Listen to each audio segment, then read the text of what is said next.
તો hello guys, good morning, શુભ સવાર. કેમ છો બાકી બધાય મજામાં ને? તો આપણે ઉઠી ગયા છે 8 વાગે અને આપણે નવો બ્લોગ લઈને આવી ગયા છે અને આજ મારો જન્મદિવસ છે. તો બધાય હેપી બર્થડે કહી દેજો મને અને કીધું પણ છે કે માટે થેન્ક યુ સો મચ. અને હવે આપણે બ્રશ કરી તૈયાર થઈને હવે જવાનું છે કોલેજે.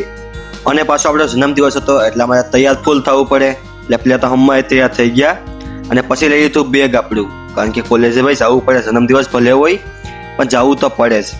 અને ભાઈ હેપી બર્થડે કહી દીધું એટલે થેન્ક યુ સો મચ. અને પછી આપણે થઈ ગયા હાલતા અને આવી ગયા આપણે આંબલી બીઆરટીસી. તેથી આપણે બસની ટિકિટ લીધી. ટિકિટ લઈ અને પછી થોડી વાર વાટ જોઈ, ત્યાં બસે આવી ગઈ એટલે સીધા બસમાં બેસી ગયા, નીકળી ગયા આપણે કોલેજ બાજુ.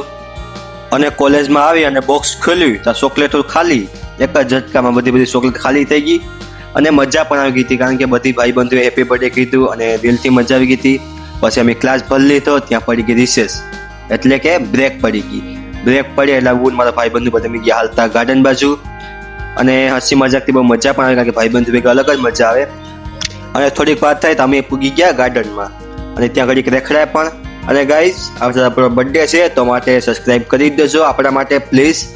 અને પછી અમે બે ભાઈ રેખડાય અને મજાક મસ્તી બહુ કરી, કારણ કે એ આપણો જીગરી છે. મજાક મસ્તી અલગ જ વાત છે અમારી બેની, કારણ કે 50 તોલા અને 100 તોલાની વાત તો અમારે હાલતી જોઈ બે ભાઈઓની.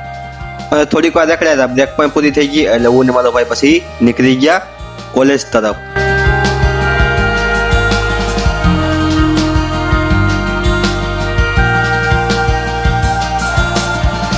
અને કોલેજે આવીને થોડીક સ્ટડી કરી તો 4 વાગી ગયા હતા એટલે રજા પણ પડી ગઈ અને આપણે ઊભી ગયા આપણા ભાઈબંધની વાટ જોવા.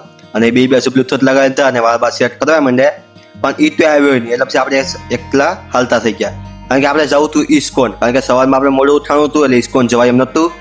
એટલે અમારે અત્યારે ઇસ્કોન જવાનું છે, કારણ કે આપણે જન્મદિવસ હોય ને ભગવાન પાસે આપણે ન જઈએ તો એ તો ખોટું છે. એટલે આપણે શ્રી કૃષ્ણ પાસે પેલા આશીર્વાદ લેવા વહી ગયા, કારણ કે 5 વાગ્યા હતા અને આપણો બર્થડે હતો એટલે શ્રી કૃષ્ણ પાસે આશીર્વાદ તો લેવા જવા જ પડે.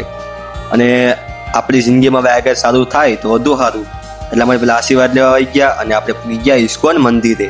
એટલે પછી આપણે અંદર એન્ટર પણ થઈ ગયા અને ભગવાનના મંદિરમાં જઈએ અલગ જ વાઇબ આવે આપણે તો.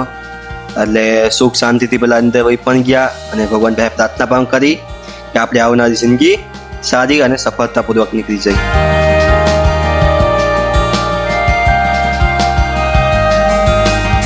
એટલે આપણે શ્રી કૃષ્ણ દર્શન કરી અને પછી નીકળી ગયા ઘર તરફ, કારણ કે મોડું થાય એમ હતું.